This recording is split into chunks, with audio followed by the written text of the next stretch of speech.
नमस्कार, स्वागत है आपका 4 टीवी न्यूज पर। मैं हूं आपके साथ जोहे सिंह। बुलेटिन की शुरुआत करते हैं लखनऊ से बड़ी खबर सामने आ रही, जहां आगरा में सड़क हादसे का सीएम योगी ने लिया संज्ञान। मृतकों के परिजनों के प्रति संवेदना जताई, अधिकारियों को राहत कार्य में तेजी लाने के निर्देश दिए हैं। तो ये खबर आपको बताते चले लखनऊ से सामने आ रही है, जहां सीएम ने घायलों के समुचित इलाज के निर्देश दिए हैं। अधिकारियों को राहत कार्य में तेजी लाने के निर्देश, सीएम ने घायलों के समुचित इलाज के निर्देश दिए हैं। तो आगरा में हुए सड़क हादसे को लेकर उत्तर प्रदेश के मुख्यमंत्री योगी आदित्यनाथ ने गहरा संज्ञान लिया है। मुख्यमंत्री ने हादसे में जान गंवाने वाले लोगों के प्रति संवेदना भी जताई है। साथ ही उन्होंने अधिकारियों को निर्देश दिए हैं कि राहत और बचाव कार्य में कोई लापरवाही ना बरती जाए। मुख्यमंत्री योगी आदित्यनाथ ने घायलों के बेहतर और समुचित इलाज की व्यवस्था करने के भी निर्देश दिए हैं। सरकार की ओर से पीड़ित परिवारों को हर संभव मदद देने का भरोसा दिलाया गया है।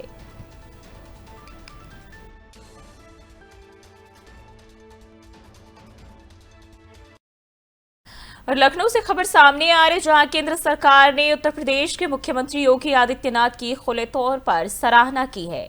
केंद्रीय मंत्री पीयूष गोयल ने पत्र लिखकर जेईएम पोर्टल पर यूपी सरकार के ऐतिहासिक प्रदर्शन की तारीफ की है। उन्होंने विशेष रूप से सार्वजनिक खरीद में पारदर्शिता और उत्तर प्रदेश की ई मार्केटिंग में अग्रणी भूमिका की प्रशंसा की। केंद्र सरकार के मुताबिक उत्तर प्रदेश अब जेईएम पोर्टल के जरिए सबसे अधिक खरीद करने वाला राज्य बन चुका है, जो डिजिटल और पारदर्शी प्रशासन की दिशा में एक बड़ी उपलब्धि है।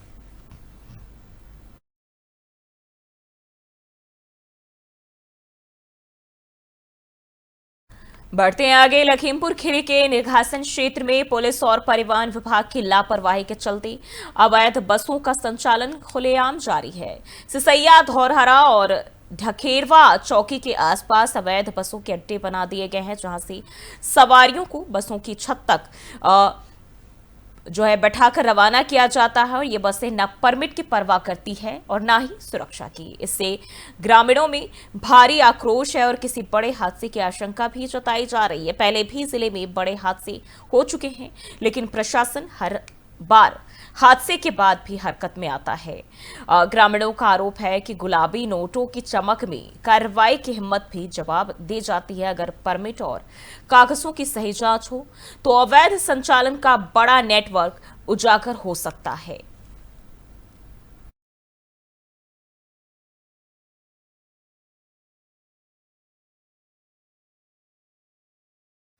और उत्तर प्रदेश के सहारनपुर में एक बार फिर पुलिस और बदमाशों के बीच मुठभेड़ हुई है। थाना चिल्काना पुलिस की कार्रवाई में वांछित बदमाश रियान को गोली लगने से घायल अवस्था में गिरफ्तार कर लिया गया, जबकि उसका एक साथी मौके से फरार हो गया। रियान चिल्काना क्षेत्र का रहने वाला है और उसके खिलाफ गैंगस्टर एक्ट सहित कई गंभीर धाराओं में मुकदमे दर्ज है। पुलिस ने मौके से एक तमंचा, 2 जिंदा कारतूस, 2 खोखा कारतूस और एक बाइक बरामद की है। वहीं घायल बदमाश को इलाज के लिए अस्पताल में भर्ती कराया गया है, जबकि उसके फरार साथी की तलाश भी की जा रही है।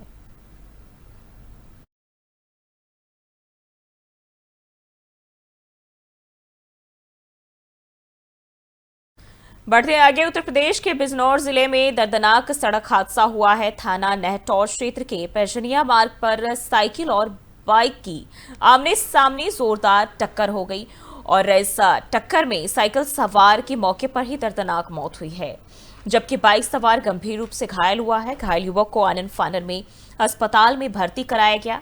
हादसे के बाद मृतक के घर में कोहराम मच गया है और परिजनों का रो रो कर बुरा हाल है। पुलिस ने शव को कब्जे में लेकर पोस्टमार्टम के लिए भेज दिया है और मामले की जांच की जा रही है।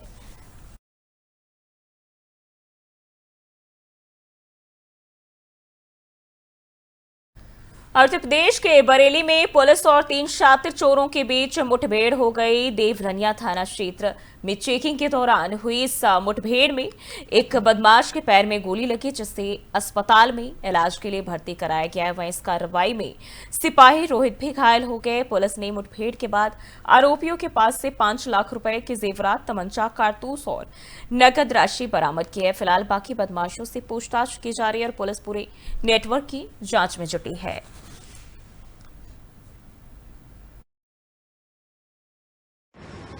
आज दिनांक 17/18 जून की रात्रि में करीब 1 बजे थाना देवरिया पुलिस द्वारा रिक्शा चौकी के बसंत नगर पुलिया के पास चेकिंग के दौरान 3 बदमाशों को जब रोका और टोका गया तो उनके द्वारा पुलिस पार्टी पर फायरिंग की गई। पुलिस द्वारा की गई आत्मरक्षार्थ फायरिंग से इन बदमाशों में से एक दानिश नाम का बदमाश मौके पर घायल हो गया है। शेष अन्य 2 बदमाश जबील और परवेज, इन तीनों को पुलिस पार्टी द्वारा पकड़ लिया गया है। इनके कब्जे से 315 बोर का तमंचा व 2 अवैध चाकू और काफ़ी सारा चोरी का माल भी बरामद हुआ है, जिससे स्पष्ट होता है कि यह शातिर चोरों का गैंग है जो कहीं से घटना करके आ रहा था, वह अन्य घटना करने जा रहा था। इस मुठभेड़ के दौरान एक आरक्षी रोहित भी घायल हो गया है। दोनों ही घायलों को तत्काल जिला अस्पताल उपचार हेतु रवाना कर दिया गया है। जो बाकी दोनों बदमाश हैं उनको थाने पर लाकर उनसे विस्तृत पूछताछ अन्य घटनाओं के बारे में की जा रही है। इस समस्त घटनाक्रम के बारे में बीएनएस की आवश्यक धाराओं में अभियोग पंजीकृत कर आवश्यक विधिक कार्रवाई की जा रही है। आज दिनांक 17/18 और खबर बरेली से है, जहां शहर में रेलवे ट्रैक के पास एक मोटार बम मिलने से हड़कंप मच गया और ये मामला थाना सुभाष नगर क्षेत्र का बताया जा रहा है, जहां मदर पब्लिक स्कूल के पास जेसीबी से मिट्टी डाली जा रही थी और इस दौरान मिट्टी में दबा हुआ मिला है। देर रात करीब 1 बजे एसएसपी अनुराग आर्य को इसकी सूचना मिली, जिसके बाद पुलिस और मिलिट्री फोर्स तुरंत मौके पर पहुंची। बम को सुरक्षित तरीके से डिफ्यूज कर दिया गया। फिलहाल बम कहां से आया, इसकी जांच की जा रही है। एसएसपी अनुराग आर्य ने बताया कि मामले की गंभीरता से जांच की जा रही है और कोई भी लापरवाही आगे नहीं बरती जाएगी। कल रात्रि लगभग 1 बजे थाना क्षेत्र सुभाष नगर अंतर्गत सूचना प्राप्त हुई कि जेसीबी से रेलवे ट्रैक के किनारे मिट्टी का ढेर लगाया जा रहा था, जिसमें एक डाउटफुल वस्तु दिखने की सूचना प्राप्त हुई। ये एक मोर्टार जैसे दिखने वाली वस्तु थी। तत्काल मौके पे एसपी सिटी अपनी पूरी टीम के साथ पहुंचे। जो हमारी लोकल बीडीएस यूनिट है उसको भी भेजा गया। इसके साथ साथ जो आर्मी की बॉम्ब डिस्पोजल स्क्वाड है उसको भेजा गया। उनके द्वारा देख के कंफर्म किया गया कि ये एक बहुत पुराना मोर्टार शेल है। आर्मी की यूनिट के द्वारा इसको निष्क्रिय किया गया। ये भी बताया गया कि ये मिसफायर्ड शेल है, जो संभवतः पहले कभी इस्तेमाल होकर मिसफायर हुआ होगा और उसको डिस्पोजल के दौरान वो मिट्टी में दबा दिया गया होगा। क्योंकि ये मिट्टी अभी ताजी मिट्टी लाई गई थी उठा के, जेसीबी से वहां पे डाली जा रही थी, तो उसी दौरान ये वहां पे पहुंचा है। वर्तमान में उसको निष्क्रिय करते हुए और ये पता किया जा रहा है कि ये कहां से इश्यू हुआ था और इसका ओरिजिन क्या है, ये सारी चीजें छानबीन की जा रही है। और बदायूं के वजीरगंज थाना क्षेत्र में देर रात पुलिस और बदमाशों के बीच मुठभेड़ हो गई। चेकिंग के दौरान बदमाशों ने पुलिस पर फायरिंग कर दी, जिसके बाद पुलिस की जवाबी कार्रवाई में 2 बदमाशों के पैरों में गोली लग गई, जबकि उनके 2 अन्य साथियों को पुलिस ने दौड़ाकर पकड़ा है। पुलिस के मुताबिक ये सभी आरोपी सुनार से लूट की योजना बना रहे थे। पकड़े गए बदमाश हरियाणा और उत्तर प्रदेश समेत कई राज्यों में आपराधिक मामलों में वांछित है। मौके से पुलिस ने 4 तमंचे, 9 जिंदा कारतूस और 2 मोटरसाइकिलें भी बरामद की है। फिलहाल घायलों को इलाज के लिए अस्पताल भेजा गया और आगे भी पूछताछ की जा रही है।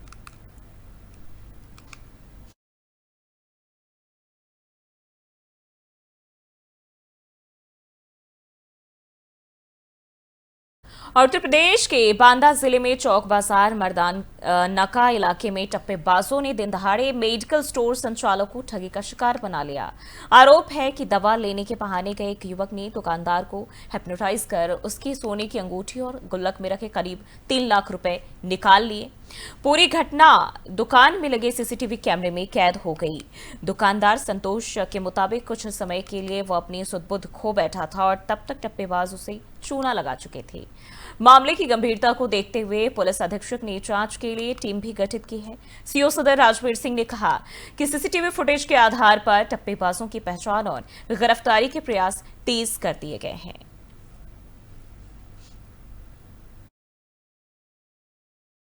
एक गुरु जी साहब के लोग आए थे, उन्होंने आए हमारे साइड से, उन्होंने डबल ही और 500 नोट दिया। 500 नोट देने के बाद उन्होंने सामान दिया, पैसे वापस किए बाकी और उसके बाद उन्होंने अपना काम किया। क्या कोई प्रलोभन दिया आपको उन्होंने? प्रलोभन कुछ नहीं दिया, उन्होंने कहा अंगूठी उतारो। तो अंगूठी उतराने का कारण नहीं पूछा आपने? अरे उससे इतना हम एक्सोनाइज हो गए थे कि हमको कुछ मालूम नहीं क्या कह रहा है, क्या क्या आदेश दे रहा, हम जो आदेश दे रहा हम दे रहे थे उसको। मतलब आपको होश नहीं था उस समय? उस समय बिल्कुल होश तो मतलब ये बिल्कुल दिमाग बिल्कुल शून्य था। क्या सम्मोहन कर लिया था किसी हाँ ने? ऐसे कुछ था। मर्दन नाका क्षेत्र में दो व्यक्तियों द्वारा एक दुकान मालिक को भ्रमित कर उनकी अंगूठी व गुल्लक में रखे कुछ पैसे ले जाने और जाने के पश्चात उक्त व्यक्तियों द्वारा एहसास करने के संबंध में तहरीर प्राप्त हुई है, जिसमें सुसंगत धाराओं में अभियोग पंजीकृत करते हुए सीसीटीवी व अन्य साक्ष्य संकलन की कार्रवाई की जा रही है। टीमें गठित कर दी गई हैं। जल्द ही घटना का सफल अनावरण किया जाएगा। एक गुरुजी टाइप के लोग आए। और वहीं बढ़ते आगे, कौशाम्बी में पेपर लीक माफिया गिरोह के बड़े सदस्य और 1 लाख के इनामी गैंगस्टर आयुष पांडे को एसटीएफ और मंझनपुर पुलिस ने संयुक्त कार्रवाई में गिरफ्तार कर लिया है। आयुष प्रतियोगी परीक्षाओं के प्रश्न पत्र लीक कर उन्हें ऊंचे दामों में बेचता था और अभ्यर्थियों से लाखों रुपए वसूलता था। पुलिस की पूछताछ में उसने कई चौंकाने वाले खुलासे किए। बता दें कि इस गैंग का मास्टरमाइंड पहले ही कौशाम्बी पुलिस की गिरफ्त में है। आयुष की गिरफ्तारी आईजी प्रयागराज द्वारा घोषित इनामी सूची के तहत हुई है और इस सफलता को पुलिस के लिए बड़ी उपलब्धि माना जा रहा है। एडिशनल एसपी राजेश कुमार सिंह ने बताया कि आरोपी से और भी अहम जानकारियां मिल रही है। आज थाना मंझनपुर में एसटीएफ के सहयोग से एक गैंगस्टर 1 लाख का इनामिया आयुष पांडे जो मऊ का रहने वाला है गिरफ्तार किया गया है। ये इससे पहले जो है मंझनपुर में 236/24 एक मुकदमा गैंगस्टर का दर्ज हुआ था, जिसमें बहुत दिन से वांछित चल रहा था, जिसके लिए पुलिस अधीक्षक महोदय द्वारा टीमों का गठन किया गया था। टीमें इसे गिरफ्तार करने हेतु लगी हुई थी।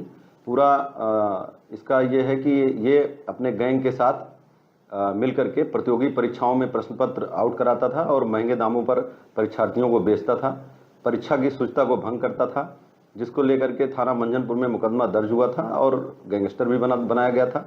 ये जो वांछित है आयुष पांडे आज एसटीएफ के सहयोग से करवरिया शुगर मिल के पास से 1:15 बजे के आसपास पकड़ा गया, जिसे आज नियमानुसार जेल भेजा जा रहा है। और वहीं बुलंदशहर से ईरान में मौलवी की पढ़ाई करने गए 10 छात्र वहां के हालात को लेकर दहशत में। छात्रों ने सुरक्षा कारणों से अपना शहर तक बदल लिया है। अब उनके परिजनों ने प्रधानमंत्री मोदी और केंद्र सरकार से उन्हें सुरक्षित वापस भारत लाने की गुहार लगाई है। परिजन सरकार की मौजूदा एडवाइजरी से संतुष्ट नहीं है और हालात को लेकर गहरी चिंता जता रहे हैं। उन्होंने कहा कि छात्र डरे हुए हैं और तत्काल मदद की जरूरत है। परिजनों का कहना है कि सरकार को चाहिए कि वे शीघ्र हस्तक्षेप कर इन छात्रों की सुनिश्चित वापसी कराए। मेरे गांव के तकरीबन 10 से 12 बच्चे हैं। इवन मेरा एक छोटा भाई भी वहाँ है। तकरीबन 4 साल पहले गया था मेरा छोटा भाई। क्या स्थिति है, क्या कह रहे हो आप लोगों से बात? उनसे बात हुई थी, जंग के बारे में बता रहे थे। वो पहले तेहरान में रहते थे, लेकिन जैसे ही डोनाल्ड ट्रंप का एक स्टेटमेंट आया कि जितने भी तेहरान वासी हैं वो तेहरान को छोड़ दें, तो उसके बाद वो वहाँ से कुम एक शहर है 100 किलोमीटर दूर तेहरान से, वहाँ शिफ्ट हो गए एक स्कूल में। सर इस वक्त सांखनी जो गांव है वहाँ जो हमारे बच्चे पढ़ रहे हैं वो 10 से 12 बच्चे हैं। वो क्या क्या कोर्स कर रहे हैं? वो कुछ मेडिकल कोर्स कर रहे हैं, कुछ एजुकेशन के लिए गए हैं, कुछ जो है धार्मिक कोर्स कर रहे हैं और कुछ 1-2 बच्चे ऐसे भी हैं जो कुरान हिफ्ज़ कर रहे हैं, वो भी धार्मिक ही कोर्स समझ लीजिए आप लोगों को सरकार से क्या मांग है आपकी? सरकार से सर यही मांगे जैसे कि रसिया यूक्रेन युद्ध में भारत सरकार ने विशेष प्लान चलाकर स्पेशल प्लान चलाकर जो बच्चे हमारे फंसे हुए थे स्टूडेंट, उनको हिंदुस्तान वापस लेकर आए थे। इसी तरीके से इसी तर्ज पर जो है जो तेहरान में या ईरान में दूसरे शहरों में बच्चे फंसे हुए हैं हमारे इंडियन, वो सांकनी के नहीं पूरे हिंदुस्तान के बच्चे हैं, बहुत सारे बच्चे हैं, हज़ारों में बच्चे हैं, तो उनको भी वापस इसी तरीके से लाया जाए जिस तरीके से यूक्रेन और रूस से लाया गया था। मेरे गाँव और यूपी के बागपत जिले के दोघर थाना क्षेत्र में पुलिस और SWAT टीम की संयुक्त कार्रवाई में बड़ी सफलता हाथ लगी है। मुठभेड़ के बाद पुलिस ने 25-25 हजार के इनामी दो बदमाशों को गिरफ्तार किया है। दोनों बदमाश 4 लाख की लूट के मामले में वांछित चल रहे थे। मुठभेड़ के दौरान दोनों को गोली लगी, जिन्हें इलाज के लिए अस्पताल में भर्ती कराया गया है। पुलिस अब इनसे लूट और अन्य आपराधिक मामलों में पूछताछ कर रही है।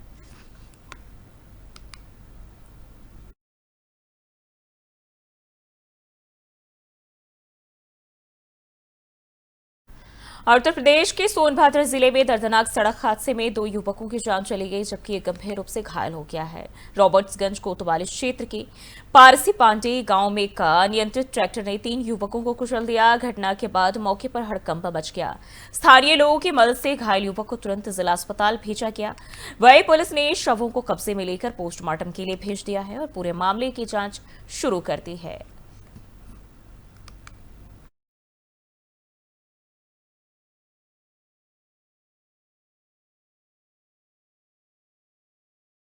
बढ़ते आगे, लखनऊ के आलमबाग थाना क्षेत्र में पुलिस और बदमाशों के बीच मुठभेड़ हो गई। मवैया मेट्रो स्टेशन के पास ई रिक्शा सवार महिला से बैग लूटने वाले 2 लुटेरों में से एक अनिस को पुलिस ने लंगड़ा फाटक के पास मुठभेड़ में घायल कर गिरफ्तार कर लिया। अनिस के पैर में गोली लगने से उसे अस्पताल में भर्ती कराया गया है, जबकि उसका साथी अमीन अंधेरे का फायदा उठाकर फरार हो गया। पुलिस ने मौके से 315 बोर का तमंचा, कारतूस और एक अपाचे बाइक भी बरामद की है। अनिस पर पहले से 22 मुकदमे दर्ज है और उस पर जिला बदर का आदेश भी लागू था। लखनऊ पुलिस कमिश्नरेट ने अपराधियों को सख्त चेतावनी देते हुए ऑपरेशन तेज और भी तेज करने की हिदायत दी है और कर भी दिया है।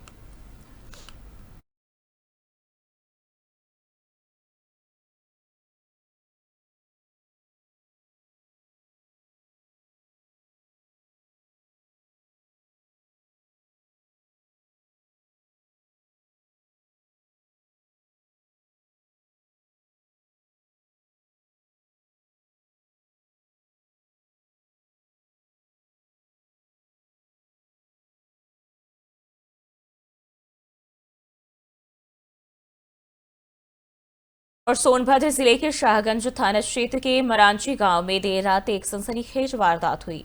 बाइक सवार बदमाश एक घर में घुसे और युवक को गोली मारकर हत्या कर दी और इस घटना से पूरे इलाके में हड़कंप मच गया है।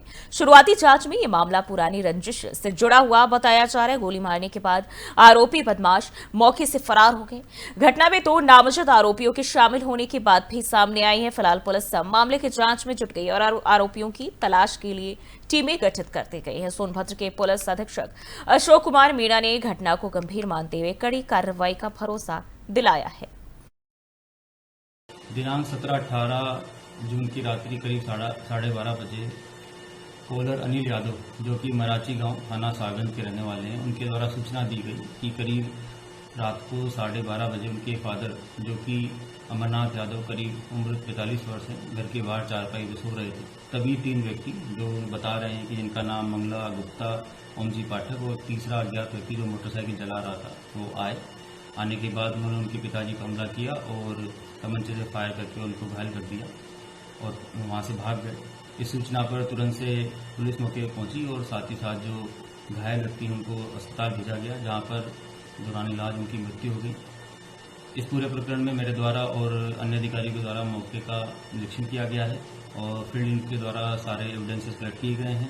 साथ ही साथ इसमें एडिशनल एसपी ऑपरेशन है, उनके नेतृत्व में 3 टीमें बनाई गई हैं और जो अभियुक्त नामजद अभियुक्त हैं उनकी गिरफ्तारी के लिए टीमें लगातार काम कर रही है। दिनांक 17 और बुलंदशहर के औरंगाबाद थाना क्षेत्र स्थित Kumar filling station petrol pump पर सीएनजी के पैसे न देने को लेकर बड़ी वारदात सामने आई है। नकाबपोश बदमाशों ने कार से आकर पंप कर्मचारी से जमकर मारपीट की और पूरी घटना पेट्रोल पंप पर लगे सीसीटीवी कैमरे में कैद हो गई है। मारपीट में कर्मचारी गंभीर रूप से घायल भी हुआ, जिसे तुरंत अस्पताल में भर्ती कराया गया है। घटना की सूचना पाकर पंप मालिक डॉक्टर संजीव अग्रवाल मौके पर पहुंचे और पुलिस को जानकारी दी। फिलहाल पुलिस सीसीटीवी फुटेज के आधार पर बदमाशों की पहचान करने और कार नंबर के जरिए आरोपियों को पकड़ने में जुटी हुई है।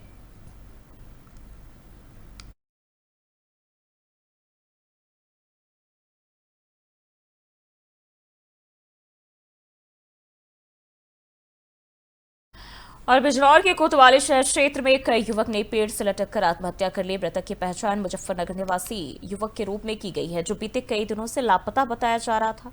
घटनास्थल छोइया पुल के पास बताया जा रहा है, जहां युवक पहले एक फैक्ट्री में काम कर चुका था। शव मिलने की सूचना पर पुलिस मौके पर पहुंची और शव को कब्जे में लेकर पोस्टमार्टम के लिए भेज दिया है। मृतक के परिजनों को सूचना भी दे दी गई और घटना के बाद परिवार में कोहराम बचा हुआ है। पुलिस आत्महत्या के कारणों की जांच में जुटी हुई है।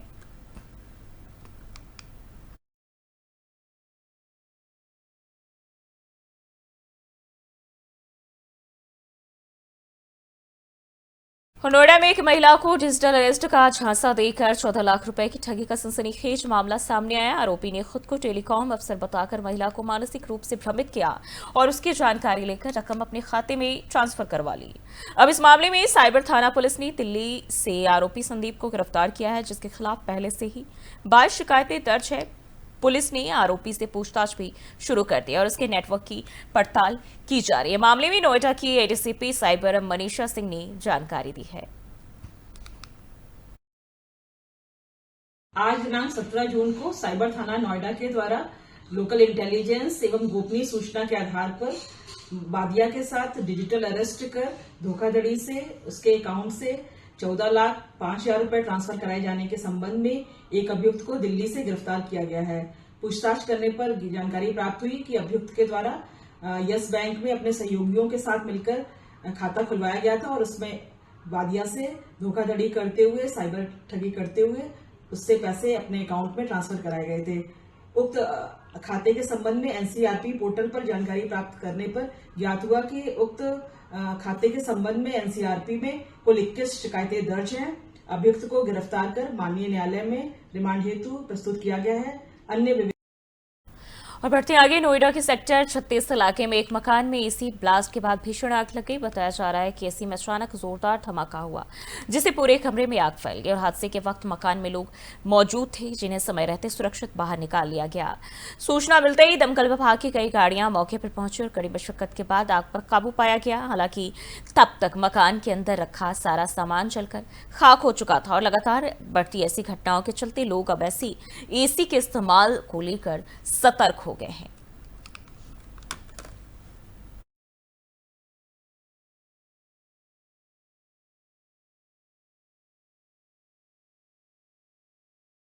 फिलहाल के लिए बुलेटिन बस इतना ही। देश और दुनिया की तमाम खबरों के लिए देखते रहिए 4 टीवी न्यूज़।